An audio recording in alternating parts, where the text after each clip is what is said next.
Hello, you're watching DD India this pleasant Sunday morning, and I'm Preeti presenting News on the Hour, a one-hour show we get for you every day, wherein we make sure that you keep abreast with all the items, with all the news items making it to the headlines. When we talk of the show ahead, we'll get you details of the election campaign heating up in Assam and West Bengal. We'll get you international updates, we'll get you sports updates, enough to keep you engaged for the next 1 hour. First, we get you the headlines. Election campaign heats up in poll-bound Assam and West Bengal. Various political leaders to attend public meetings and rallies today.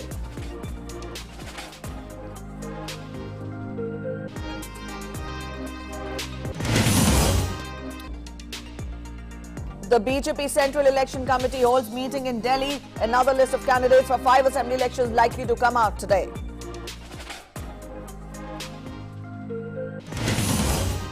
NIA arrests Mumbai Police Crime Branch API Sachin Vase for his role in involvement and placing explosives-laden vehicle near Carmichael Road in Mumbai.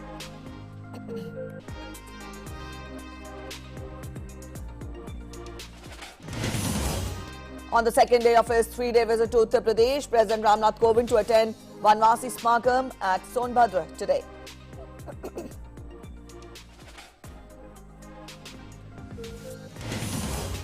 India's COVID vaccination drive continues at high pace. At the end of 57-day, number of doses of vaccine administered about to touch 3 crore.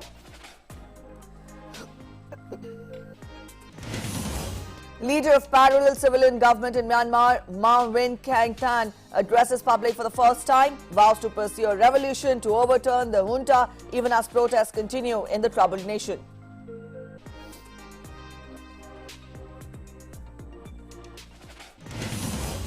Marking 1-year anniversary of Breonna Taylor's death, protesters demand justice for the African-American emergency medical technician who was killed by police officers at her own house.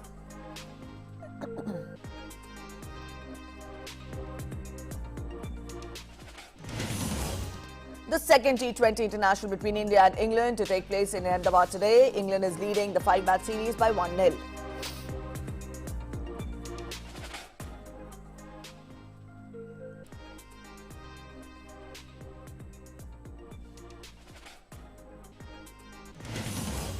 In the fourth ODI between India and South Africa women's teams, South Africa win the toss and elect to bowl first.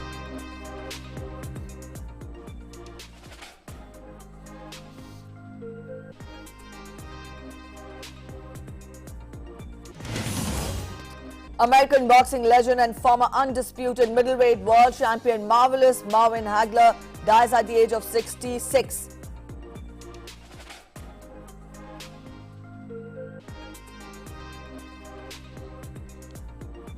Those were the top stories we're tracking this hour. We'll get you news in detail now. We'll begin with the national headlines first. Election campaign heated up in poll-bound states of Assam and West Bengal.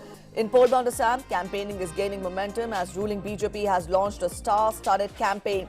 Senior leader and Defence Minister Rajnath Singh and Home Minister Amit Shah will address several rallies today in Upper Assam. Shah will address rallies at Margarita and Nazira.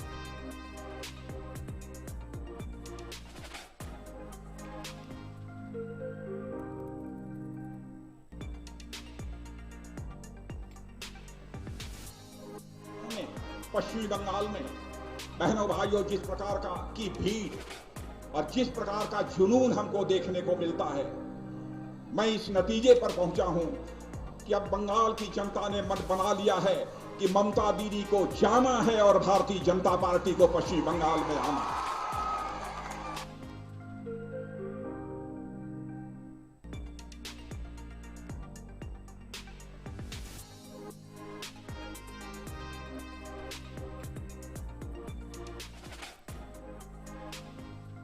Yesterday, Union Minister Smriti Irani addressed 3 rallies and urged people to vote for NDA for continuous development in the state. Even today, Union Minister for Women and Child Development and Textiles, Smriti Irani, will address various rallies.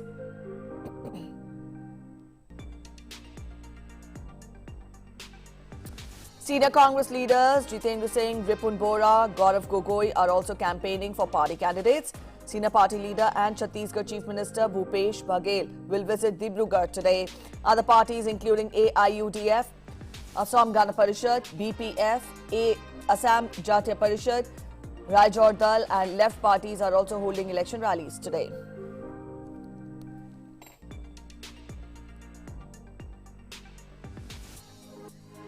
And election hurly-burly in the 4 states, and Puducherry saw the DMK come out with its 500 promises filled manifesto on Saturday in Kerala. The Congress-led UDF is still struggling with infighting, which has prevented it from coming out with its list of candidates. Up next, we get you the assembly election updates. Dravid Munetra Kadagam, DMK, on Saturday released its manifesto ahead of the Tamil Nadu Assembly elections. 500 promises are made in the manifesto. Some of them are creation of a new cyber police station, special courts to be set up to hear corruption cases, all noon meal employees to be made government employees, setting up a welfare board for media personnel, no increase in property tax, 10,000 crore rupees water body preservation project, fast-tracking probe into the death of former Chief Minister J. Jayalalitha, a special committee to work on making Chennai flood-proof, a separate budget for agriculture, a separate ministry to implement the party's poll promises. Always the election manifesto of DMK has happened to be the hero of the elections, and in this time also it will be, and he has given all the assurances and promises which have to be addressed immediately. The fate of the candidates in the assembly polls will be decided on April 6th, and this is the first time that DMK and AIADMK are going for elections after decades without Karunanidhi and Jayalalitha. AIADMK coordinator and Chief Minister Edappadi K. Palaniswamy also held a press conference where he claimed that his party will win the elections with absolute majority in Tamil Nadu. In Kerala, the main fight is between LDF and UDF for the 140 assembly seats. LDF-led alliance has announced their candidates, while the list of UDF, headed by Congress, has not been released so far. Infighting is brewing in Congress in the state, where veteran state leader PC Chako resigned from the party. Meanwhile, supporters of former Chief Minister Oman Chandi staged a protest over the change of constituency. His supporters demanded to field Oman Chandi from his home assembly constituency, Puthupalli. Campaigning is gathering momentum in the northeastern state of Assam. Voting is to be conducted in 3 phases for the 126 assembly seats in the state. In Jorhat, BJP leader Smriti Irani addressed the public meeting and appealed to people to vote for BJP. Congress party ने वर्षों वर्ष सत्ता में रहकर फूट डालने की राजनीति की। आज सरेआम आपसे प्रश्न पूछती हूं कि जब नरेंद्र मोदी जी की सरकार ने 10 करोड़ गरीब परिवारों के लिए शौचालय बनाया, तब क्या किसी गरीब से उसका धर्म, उसकी जात पूछी गई? बैंकों ने जब कहा कि गरीब के पास खाता खोलने के लिए जेब में पैसा नहीं है, तो मोदी ने कहा मुफ्त में गरीब का बैंक का खाता खोलो, लेकिन खोलना पड़ेगा. Voting will begin on 27th of March and the results will be announced on May 2nd. With Philip Matthew from Tamil Nadu, Bureau Report, DD India. And to get us more on the election fever which is gripping Assam, Yogesh Sheetal is joining us from Tinsukia. Yogesh, to begin with, let us know how is the day poised ahead. We've told our viewers that various political leaders will be addressing rallies and will be addressing the people there in the poll-bound state of Assam. You first of all, you let us know the election fever, the election temperament in the state.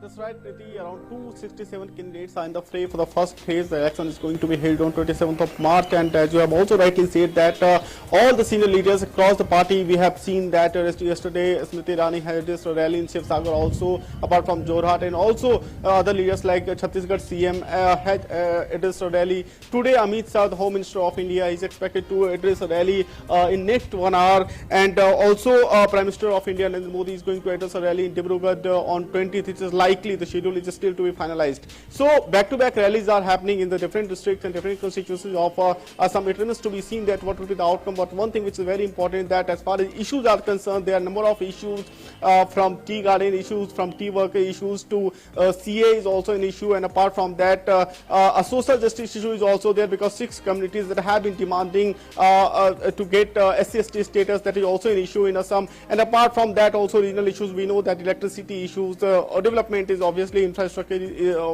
generally it is also an issue. So a number of issues are also included in this election. Now particularly talking about the party, what the offers that this time parties are promising to the people. Basically Congress is saying that BJP has basically betrayed the mandate that was given to the party. On the other hand, BJP is very confident to say that we have done a significant amount of developments in all the sectors, apart from also yesterday Smriti Irani has said that AIMS have been set up. Apart from that, industries are being set up. Also there is a sense of security in the people of Assam. Earlier we had seen since 2011 what was happening since back-to-back elections, how violence also reported from different states, from different districts of Assam. But now violence has been drastically reduced, and the state of Assam is now very peacefully growing up. So that is also a very important factor in terms of BJP. On the other hand, we had also seen that 2 new parties have emerged in Assam, particularly Raizor Party and also Assam Jatiya Parishad.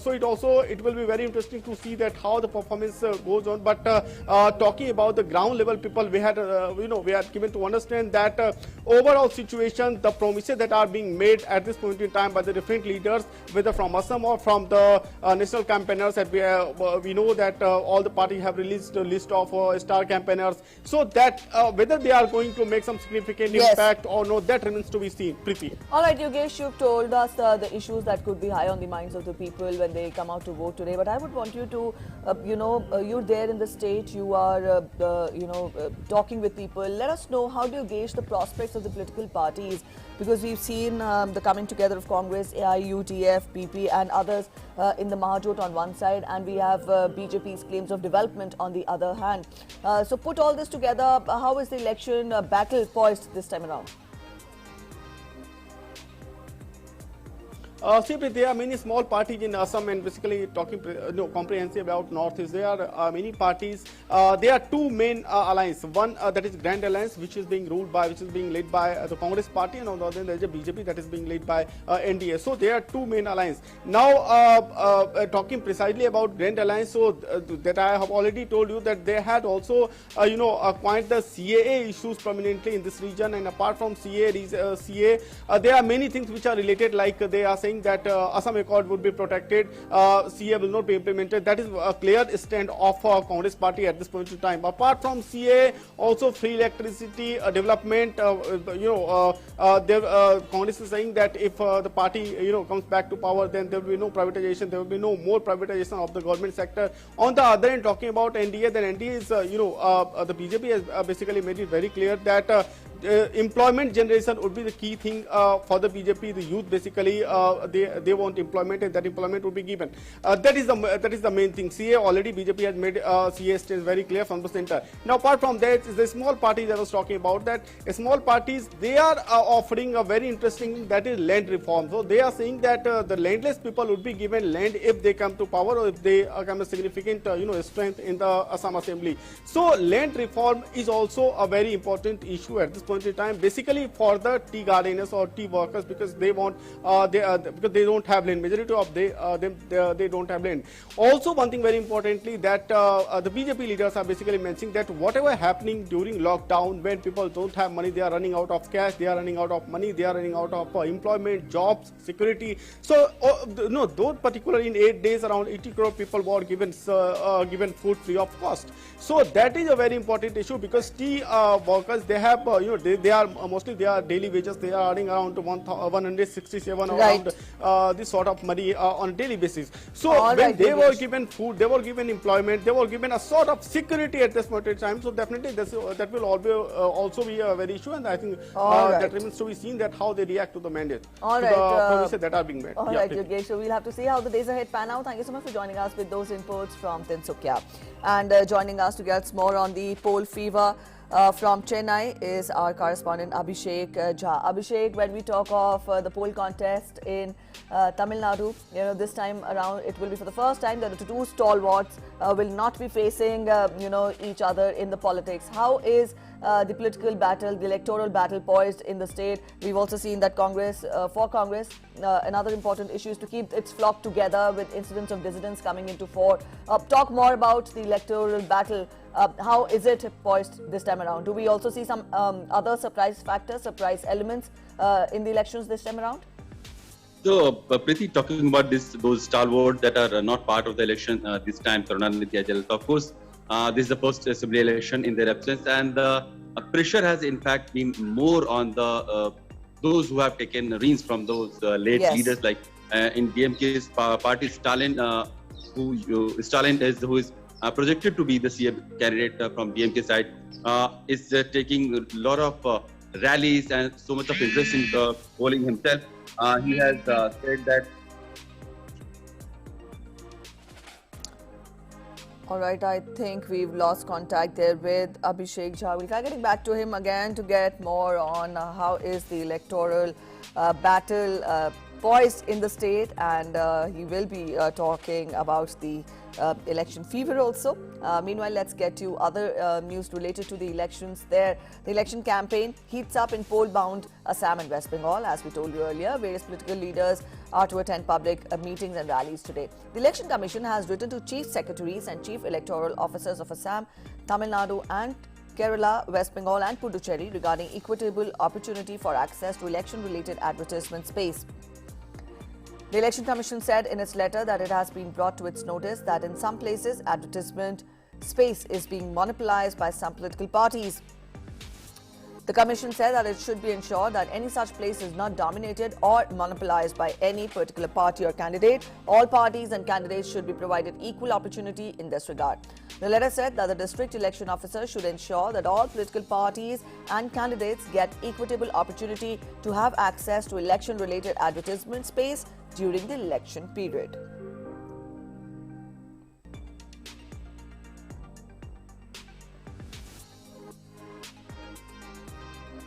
The BJP Central Election Committee held its meeting on Saturday in New Delhi. Prime Minister Narendra Modi and other senior BJP leaders attended the meet at party headquarters to finalize the nitty-gritties for the upcoming assembly elections. Besides Prime Minister, Home Minister, Defence Minister and BJP Chief JP Nadda were also present, along with top leaders from respective states. BJP is likely to announce candidates for the upcoming assembly elections in 5 states.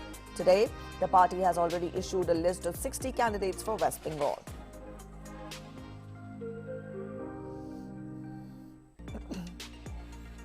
The National Investigation Agency arrested Mumbai Police Crime Branch API Sachin Waze for his role and involvement in placing explosives-laden vehicle near Karmichal Road in Mumbai. Sachin Waze will be presented before court today. The incident took place on 25th of February this year. He has been charged under Section 286, 465, 473, 5062, 120B of the IPC and also 4AB1 Explosive Substances Act 1908.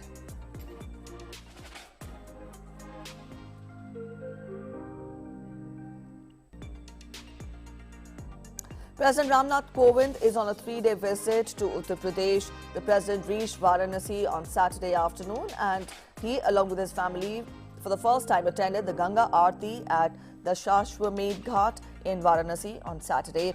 Uttar Pradesh Governor Anandiben Patel and Chief Minister Yogi Adityanath were also present with the president during the much revered Aarti.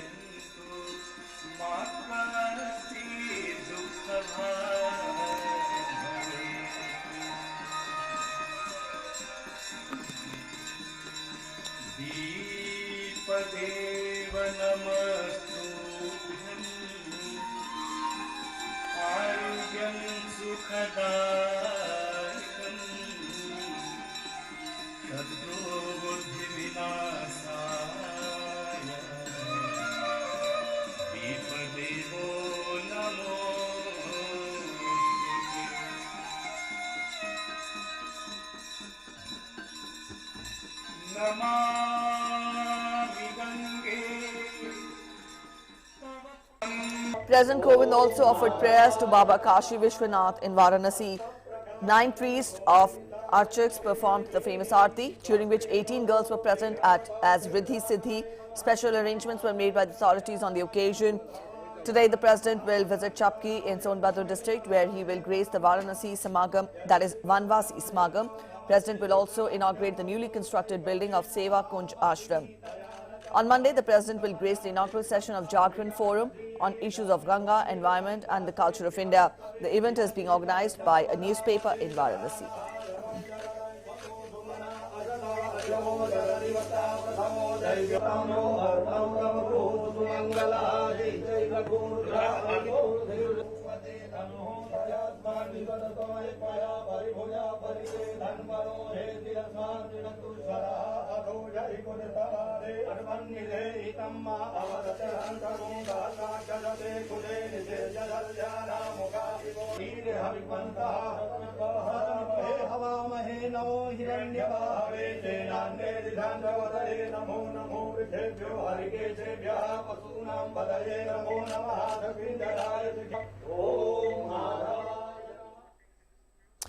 Up next, we'll get to an update on the vaccination drive. India's COVID vaccination drive continues at a high pace. At the end of 57th day, the number of doses of vaccine administered was about to reach 3 crores. A total of 2 crore 97 lakh 38,409 vaccine doses have been administered. 15 lakh 19,952 doses were administered on day 57.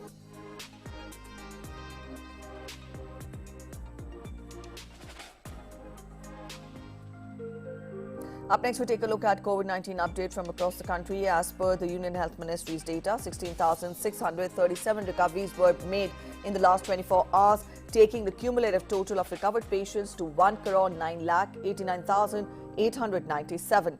With this, the recovery rate currently stands at 96.82%. India's total active caseload stands at 2 lakh 10,544. The country's present active caseload consists of 1.78% of the total positive cases. The fatality rate stands at 1.4%.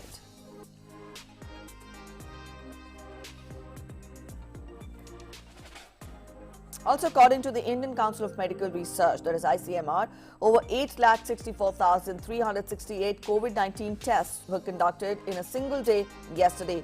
As on Saturday, more than 22 crore 67 lakh 3,641 tests for detecting the COVID-19 infection were conducted till now.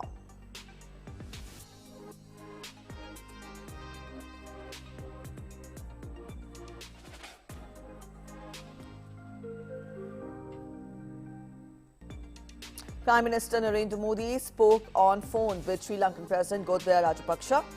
The leaders reviewed topical developments and the ongoing cooperation between both the countries in bilateral and multilateral forums. They agreed to maintain regular contact between relevant officials, including in context of the continuing COVID-19 challenges. Prime Minister reiterated the importance of Sri Lanka to India's neighbourhood first policy.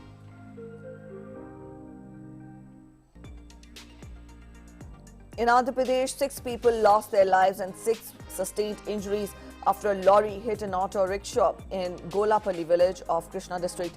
There were 12 people in the auto, including the driver. 6 of them, including the driver, died on the spot. The injured have been taken to a government hospital.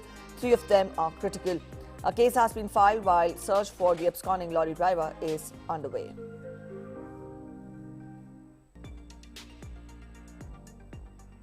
In Jammu and Kashmir, Lieutenant Governor Manoj Sinha, Chairman Sri Amarnath Ji Shrine Board, presided over the 40th board meeting held at Raj Bhavan in Jammu on Saturday.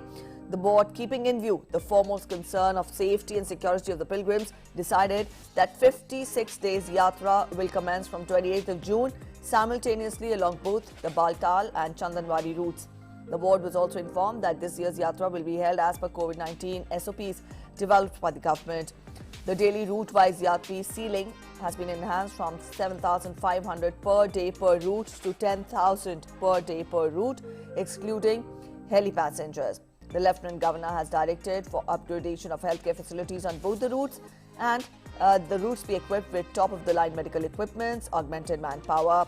The board will enable the live telecast of morning and evening aarti for devotees across the globe. A battery-operated car to ferry the pilgrims from Baltal to Domail will be facilitated. The telecom services at the Holy Cave and along the routes to be operational by 15th of June this year.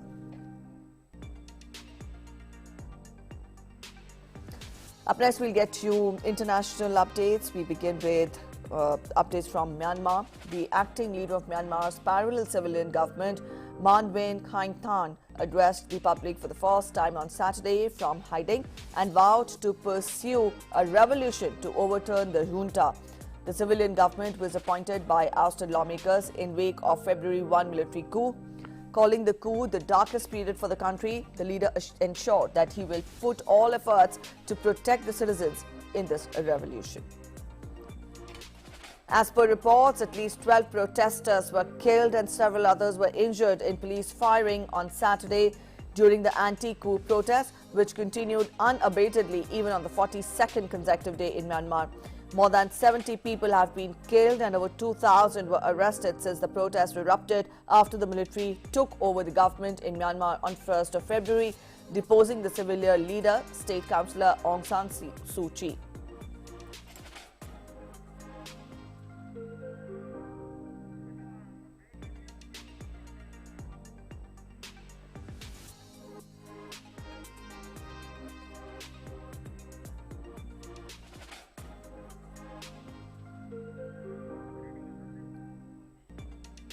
Sri Lanka will ban wearing of the burqa and shut more than 1,000 Islamic schools. The Rajapaksa administration's latest policy decision impacting the minority Muslim community. The Minister for Public Security, Sarath Weerasekara, said that he had signed a paper on Friday for cabinet approval to ban the full face covering worn by some Muslim women on national security grounds. Weerasekara said that the government plans to ban more than 1,000 Madrasa Islamic schools that he said were flouting national education policy.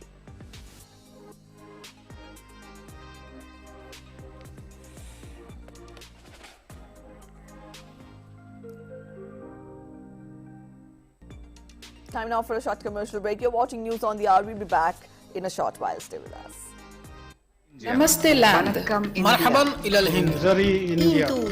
Salam India. Namaste India. Namaskar Bharata.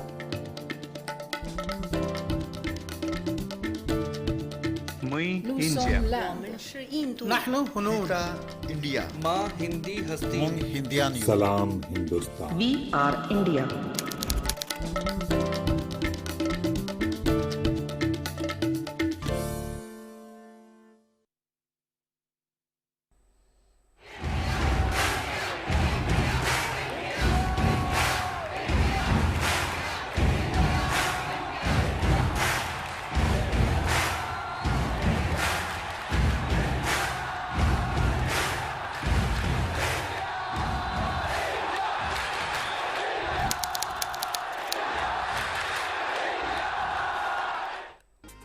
Welcome back after the break. You're watching News on the Hour on DD India, and we'll get you more international updates. The United States has called on Russia to release about 200 opposition activists who were detained on Saturday.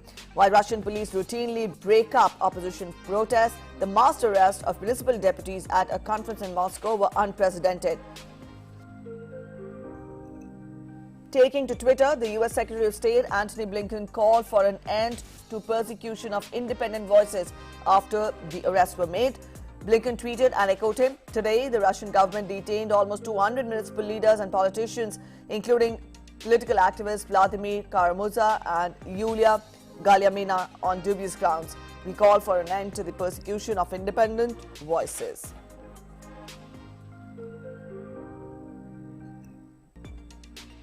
In the United States, hundreds of people have gathered in the U.S. city of Louisville for a rally to mark 1 year since the death of Breonna Taylor, a 26-year-old African-American medic shot dead when the police raided her home. Protesters demanded justice for Breonna Taylor on the first year, that is the 1-year anniversary of her death. Chanting "No justice, no peace," protesters held up signs and marched through the streets. Taylor's mother, Tamika Palmer, also joined the protest. Breonna Taylor's death on 13th of March was one of the strings of killings of African Americans that fueled mass protest demonstrations across the United States last year. Taylor's friend, who was with her when the police burst into the home, fired once at what he said he believed were intruders. 3 police officers responded with 32 shots, 6 of which struck Taylor, killing her.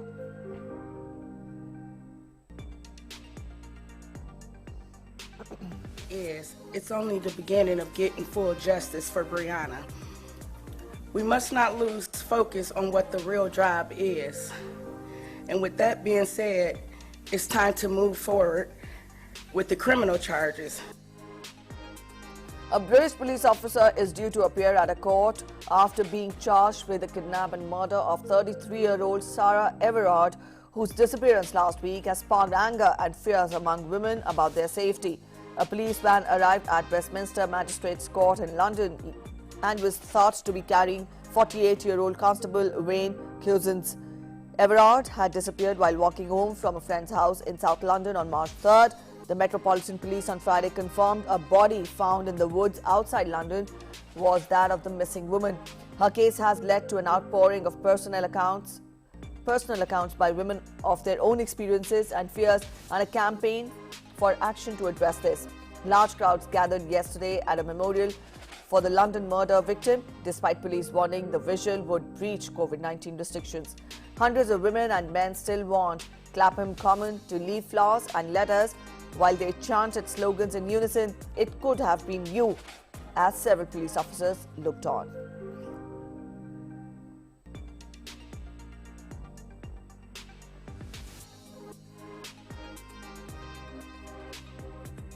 And grieving relatives attended on Saturday in the wake of Guatemalan migrants killed at the Mexico border in late January. Families and friends of victims gathered to mourn their loved ones in western Guatemala. Every year, thousands of Central Americans and Mexicans flee poverty and violence to seek a better life in the United States. Many fall victims to crime on the perilous journey. Immigration from Central America and Mexico has returned to the forefront of regional affairs since US President Joe Biden took office in January, vowing to roll back the hardline policies of his predecessor, Donald Trump.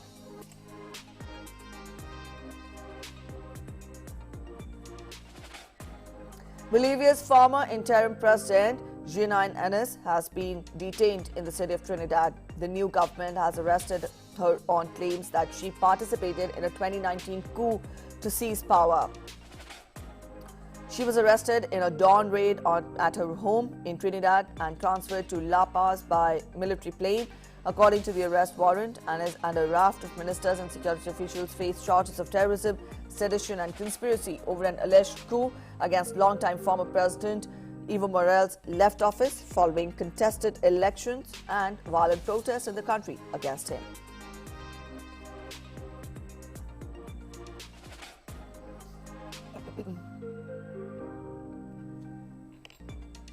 Outraged protesters in southern Argentina attacked President Alberto Fernandez and members of his cabinet. The protesters attacked the president and his cabinet when they were on a visit to an area devastated by forest fires. The protesters hurled stones and hit the vehicle when Fernandez got in a white minivan. The demonstrators had gathered to protest against a large-scale mining project in Chubut, while asking Fernandez's administration to intervene to block the passage of the bill.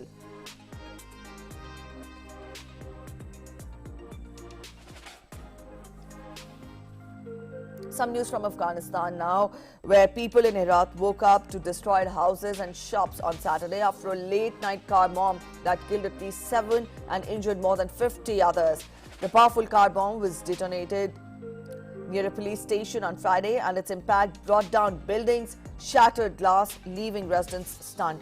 However, no one has claimed responsibility for the bombing. Local officials have blamed Taliban insurgents. Taliban has been fighting a foreign-backed Afghan government since they were ousted from power by US-led forces in late 2001.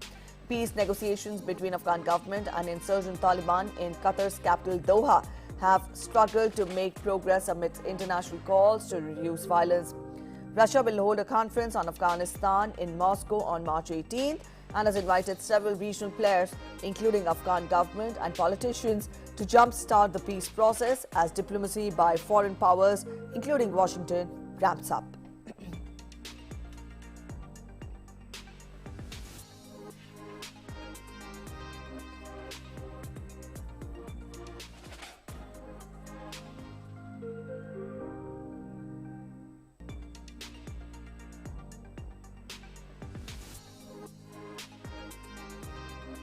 And two NASA astronauts floated out of the International Space Station on Saturday to conduct systems upgrades to the orbital outpost. Expedition 64 flight engineers Victor Glover and Michael Hopkins switched their spacesuits to battery-powered and embarked on their spacewalk that is expected to last approximately 6.5 hours.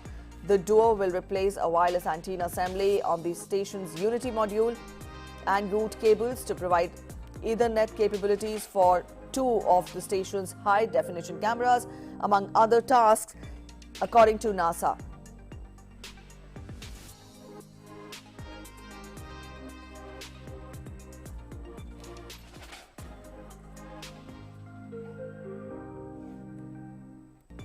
Also, Glover and Hopkins arrived on the space station in November as part of a NASA SpaceX Crew-1 mission. And this will be Glover's fourth spacewalk and the fifth for Hopkins. The spacewalk conducted is the 237th spacewalk overall in support of the space station.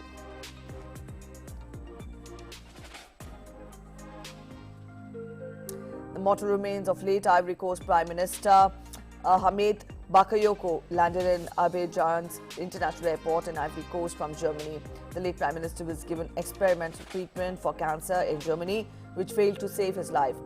Bakayoko is the country's second Prime Minister to die in 8 months, and his passing away left a huge mark on the nation that perceived him as the natural successor to President Ouattara and also as a unifier in a divided nation.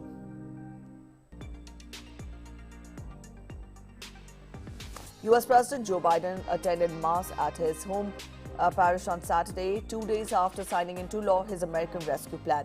Accompanied by his grandchildren, Natalie and Hunter, along with a friend, Biden went to St. Joseph on the Brandywine Roman Catholic Church in Greenville, Delaware, where he regularly attends service. He is spending the weekend at his Wilmington home with members of his family before he returns to the country's capital.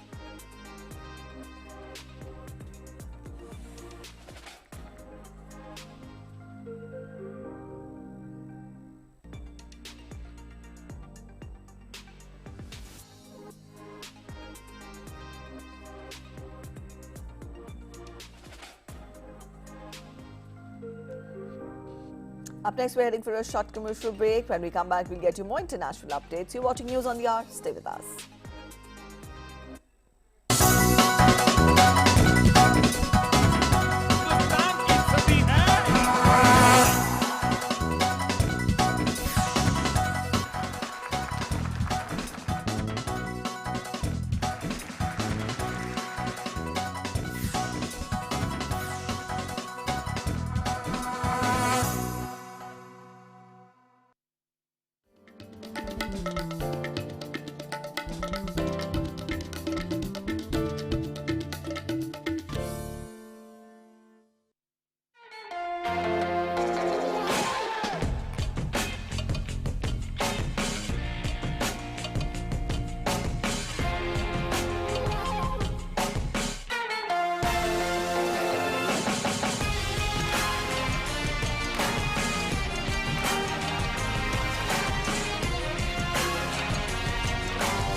Welcome back after the break. You're watching News on the Hour on DD India. Up next, we take a look at the update on COVID-19 from across the world. Cases have crossed the 12 crore mark globally, while the tally of recoveries stand over 9 crore 65 lakh. The COVID-19 case, the virus has claimed over 26 lakh 59,000 lives worldwide, and the US continues to remain the worst affected country from COVID-19, where more than 3 crore 43,000 cases of COVID-19 have been reported. The country's fatalities have crossed 5 lakh 46,000.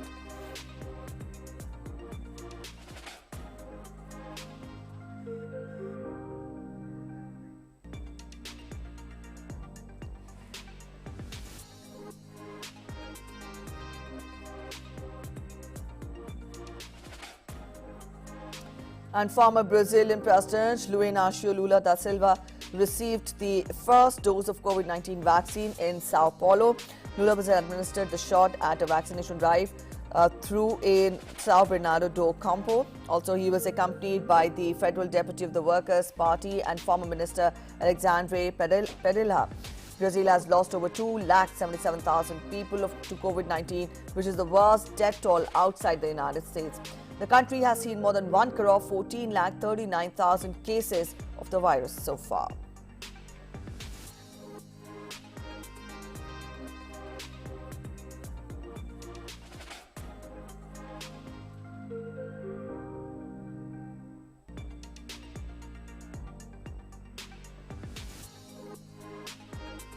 Spain has started inoculating population of Galicia, a northern Spanish region, with AstraZeneca vaccine. A total of 19,000 people were called to receive their first dose.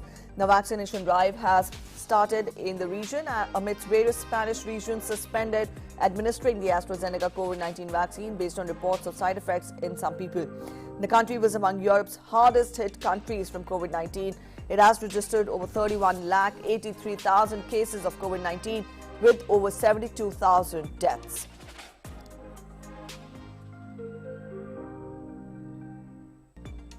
In Italy, shops, restaurants and schools will be closed across most of Italy on Monday, with Prime Minister Mario Draghi warning a lot of new wave of the COVID-19 outbreak.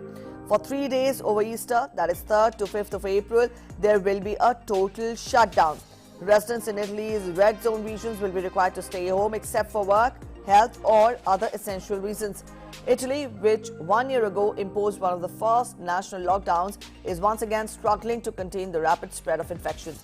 The country has reported more than 100,000 COVID-related deaths, Europe's second highest tally after the UK. Italy's vaccination campaign has been hit by delays, as has been seen elsewhere in the European Union.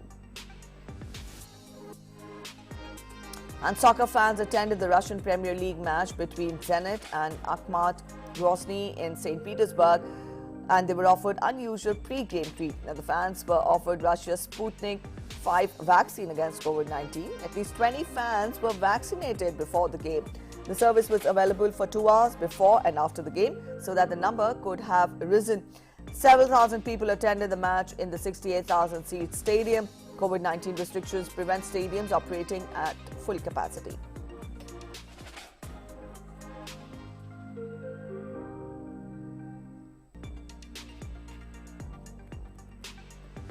Let's get you sports updates now. Indian team's white ball stars will be aiming to put up an improved batting effort in the second T20 International against England in Ahmedabad today. Now, this series is like a dress rehearsal for the T20 World Cup, but India needs to sort out the game plan soon. Otherwise, the Three Lions might just run away with the series.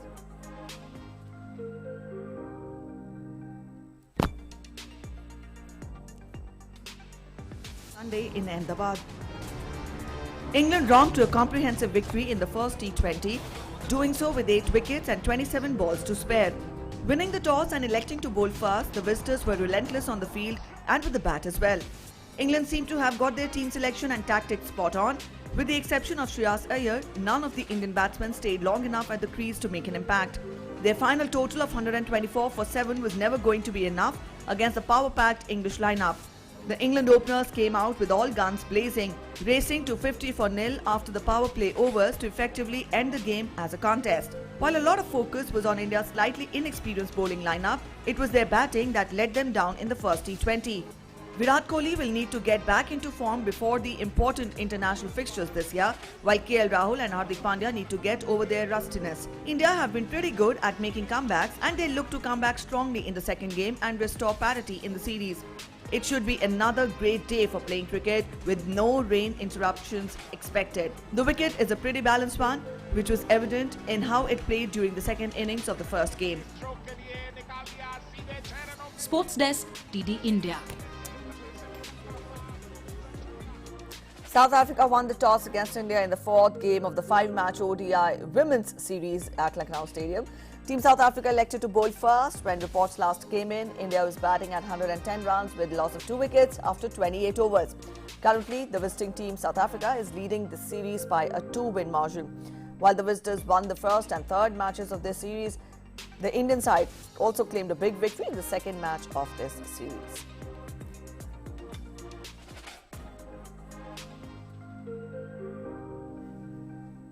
Lee Westwood produced flawless goal for the second day running to extend overnight lead and set up another final round tussle with Brian DeChambeau. Also, Lee Westwood shot a blemish-free 4 under 68 to hold off the chasing pack and also take a 2-shot lead over Brian DeChambeau into the final round of the Players' Championship.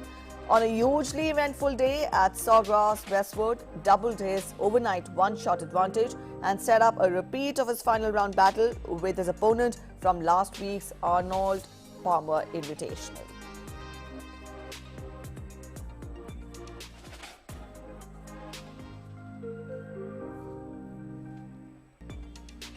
Marvelous Marvin Hagler, who dominated boxing's middleweight division in the 1980s, has died at the age of 66 on Saturday. Hagler, who legally changed his name to Marvelous in 1982, posted a record of 62-3-2 and ruled supreme until his reign as undisputed middleweight champion came to a controversial end in 1987 with a loss to Sugar Ray Leonard. His 12th title defense rate as the third longest ever championship reign with his 6 years and 7 months with the belt is the second longest tenure for a middleweight. Regarded as one of boxing's great champions and best pound-for-pound fighters, Hagler was knocked down just once in 67 professional bouts, while 52 of his fans and wins came by way of knockouts. A Boxing Hall of Famer, Hagler was named Fighter of the Decade in the 80s by Boxing Illustrated and twice named Fighter of the Year.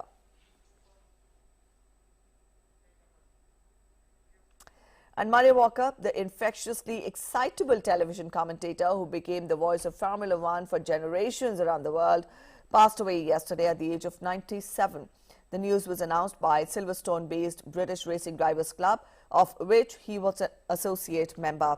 Walker, who started out in advertising, was also an enthusiast for the sport, who could draw on personal memories going back to the birth of the F1 World Championship in 1950. Walker was immersed in motor racing from his earliest years as the son of motorcycle champion Graham Walker and gave his first commentary at the Shelsley Walls Hill Climb in 1948.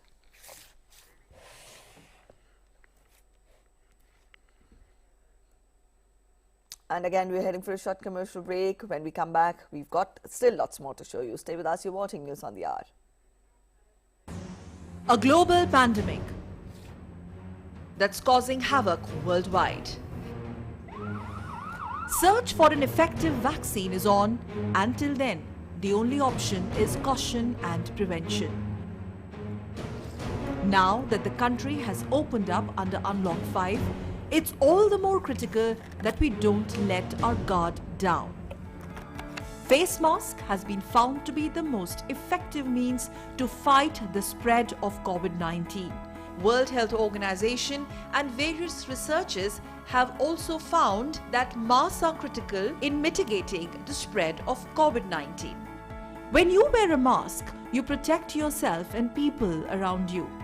Wearing a face mask helps prevent the spread of COVID-19, but only if worn properly. बिना mask या face cover के घर से बाहर निकलने की अभी कल्पना करना भी सही नहीं है. Be a part of DD India campaign. Mask Up India. Come and join our initiative to fight COVID-19. Share your stories of masking up with us on Facebook and Twitter. Mask Up India. It's a simple task. Just wear a mask. Mask Up India. Mask Up India. Mask Up India.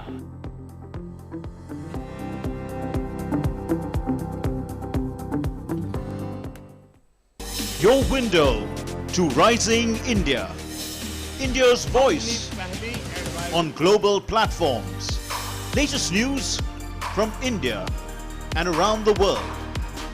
In-depth analysis of global headlines. Watch DD India in your country. Available for downlink in all Southeast Asian countries. STTV broadcast is available through the satellite GSAT 17 at 93.5 degrees east. HDTV broadcast is available through the satellite GSAT 10 at 83 degrees east. For technical details, scan here. Switch to DD India now.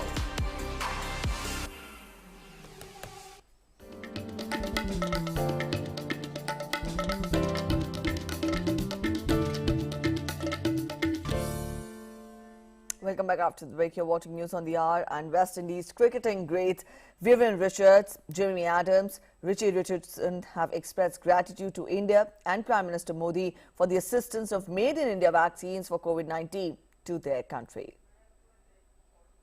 To thank for exactly the wonderful contribution that India would have made to our country, which is the vaccine. We thank you so much on behalf of the Antiguan and Barbudan people. We look forward also that in the future, continued relationship. Thank you very much, Prime Minister Modi, and to thank the High Commissioner to our region. We also thank all the people of India for such a kind gesture. Thank you very much. I just want to use this opportunity to say thank you to the government of India for the support that they're giving to people all across the region in donating vaccines. I know that my own home country of Jamaica is benefiting from this initiative, as also is Antigua, where I'm currently working with Cricket West Indies. We're all deeply grateful to the government of India, and on behalf of the people in the Caribbean, I'd like to tell them thank you very much for this great initiative. On behalf of the government and the people of Antigua and Barbuda, I would like to thank the Prime Minister of India, Prime Minister Modi, for his kind generosity in offering us 40,000 Oxford AstraZeneca COVID-19 vaccine. We are extremely grateful to you and your country, sir. Thank you very, very much. All right, words of appraisal and words of applause coming in for vaccine Maitri. Let's turn focus to other news now. Assam's tea could play a vital role in the fight against COVID-19. A recent study by Toklai Tea Research Institute, released in March 2021, has revealed that Assam's black tea has special components which block the spread of the virus, that is COVID virus, in human body. Moreover, this black tea works as an immunity booster. To know more about this, let's take a look at this report. Assam's tea works as immunity booster to fight against COVID-19. Yes, researchers across the world have proved this.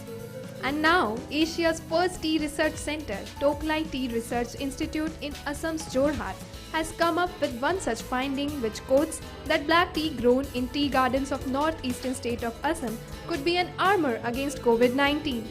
Director of Toklai Tea Research Institute, A.K. Barua, told us all about those distinct qualities in Assam's black tea which makes it special from tea grown in other parts of the country. Theanine is giving a very good immunity booster effect. Basically, the contribution is coming from the compounds like your theanine. According to Assam's researchers, black tea grown in Assam contains components which blocks the spread of coronavirus in human body. Coronavirus pandemic had affected Assam's tea industry, but situation seemed to be returning back to track gradually. Amid this, the report from Asia's first tea research institute is providing extra push to the industry, stating that Assam's black tea not only refreshes us but could also boost immunity to fight COVID-19. Neeraj Singh's report, DD India. And after a long COVID lockdown, the Potsdam Barberani Museum opened with a major Rembrandt exhibition under strict COVID-19 restriction measures. Titled Rembrandt's Orient, some 100 works by Rembrandt van Rijn and his contemporaries are shown in the museum. Rembrandt alone contributed 10 paintings, 4 drawings and 19 copper engravings, amongst them biblical scenes like popular paintings David hands Goliath's head over to King Saul and bust of an old man with turban. The exhibition originally was meant to begin last summer but was postponed due to the pandemic. An online ticket is necessary to visit the exhibition. Only 660 visitors per day are allowed to enter the exhibition. The exhibition is on display until June 27th.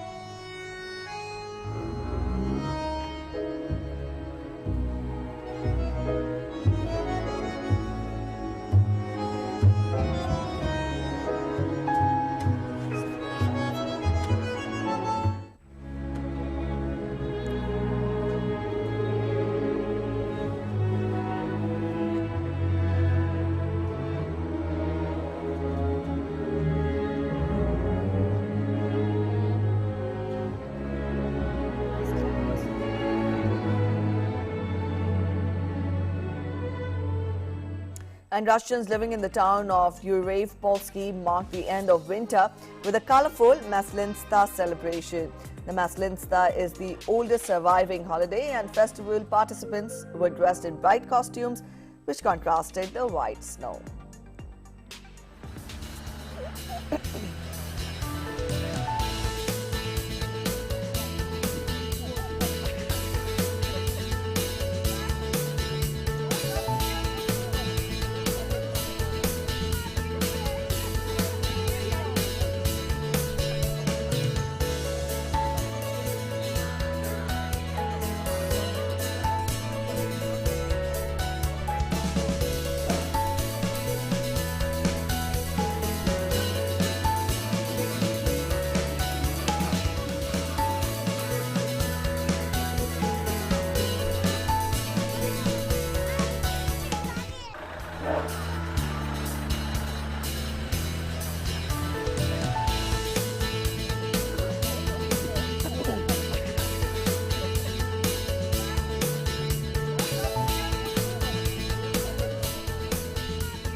All right, the Russians, they're bidding goodbye to the winters with festivities.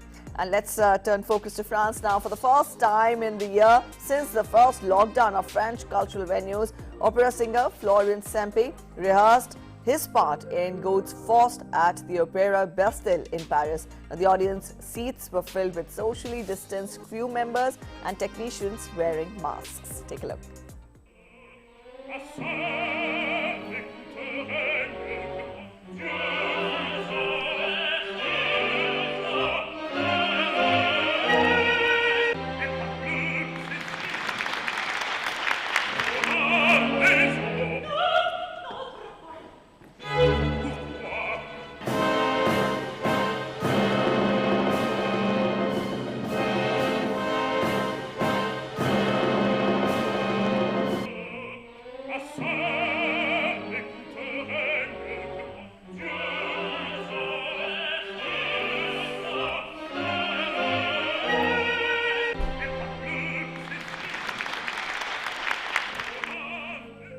All right, with that, we end this edition of News on the Hour this morning. Thanks for watching. Bye-bye.